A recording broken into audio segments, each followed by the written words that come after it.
Welcome back, writers. Today we're talking about redundancy, repeating elements of a message within the same sentence. And we talked about this a little bit in the very first episode when we said that part of our responsibility as writers is to eliminate redundancies because we always want to get our message across in as few words as possible so that we don't waste the reader's time. And when we include redundancies, we're wasting the reader's time. Every word should add something to the sentence, not repeat something we've already said. And to be clear, I'm not just talking about repeating the same word, as in this sentence. She wrote a book about acting called Respect for Acting. As you can see, no need to use the word acting twice. It would be a much cleaner sentence if it read, she wrote a book called Respect for Acting. Redundancy is more than just repeating the same word. For the purposes of this episode, we're talking about redundancy as the unnecessary repetition of words, phrases, information, or ideas within a single sentence. So not just words. And this is something that plagues experienced writers as much as inexperienced writers because redundancies sneak into sentences and hide in plain sight. It's like, where's Waldo? We have to make a point of looking for them. We have to look for redundancies and rework sentences to eliminate them. It would be impossible to demonstrate all the ways that redundancies sneak into sentences. So I am just going to blast through some examples to give you an idea of what to look for. And this is by no means a complete list, but let's look at some sentences. Long Walk to Freedom is the autobiography of the life of Nelson Mandela. By definition, autobiography is the story of a person's life. So of the life is redundant. We don't need it. It's wasting the reader's time. We could just say, Long Walk to Freedom is Nelson Mandela's autobiography. No duplicate information, just a clean, simple sentence. I marveled with wonder at the great expanse before me.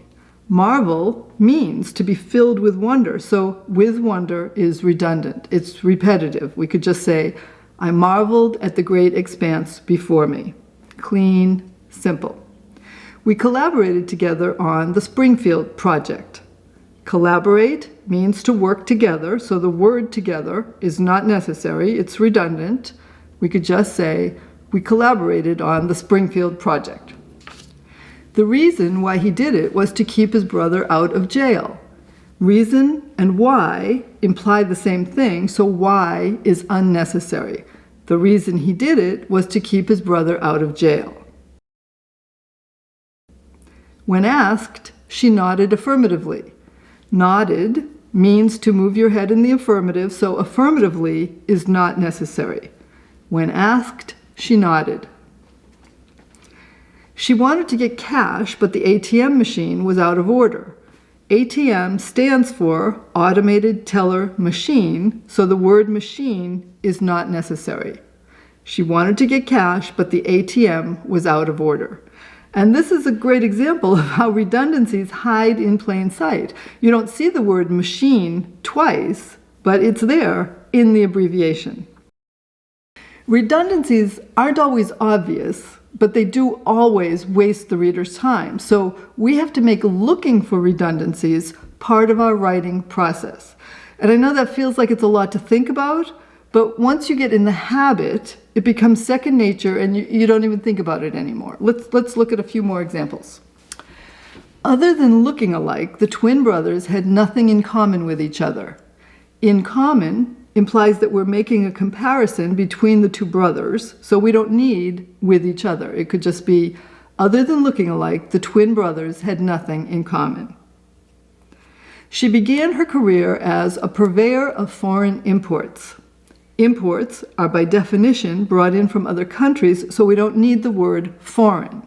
She began her career as a purveyor of imports. You must first sign the contract before using the equipment. First and before both indicate the same thing, so we can eliminate the word first. You must sign the contract before using the equipment. Eliminating redundancies may sound like a small thing, and I know you hear me say that a lot. This sounds like a small thing. Well, all of these tips are small things, but think about it. Anybody can be a writer. If you have a piece of paper and a writing utensil, you're a writer. Good writers care about the small things. They care about the small things, they care about the big things, they care about all the things. So you just need to decide what kind of writer you want to be.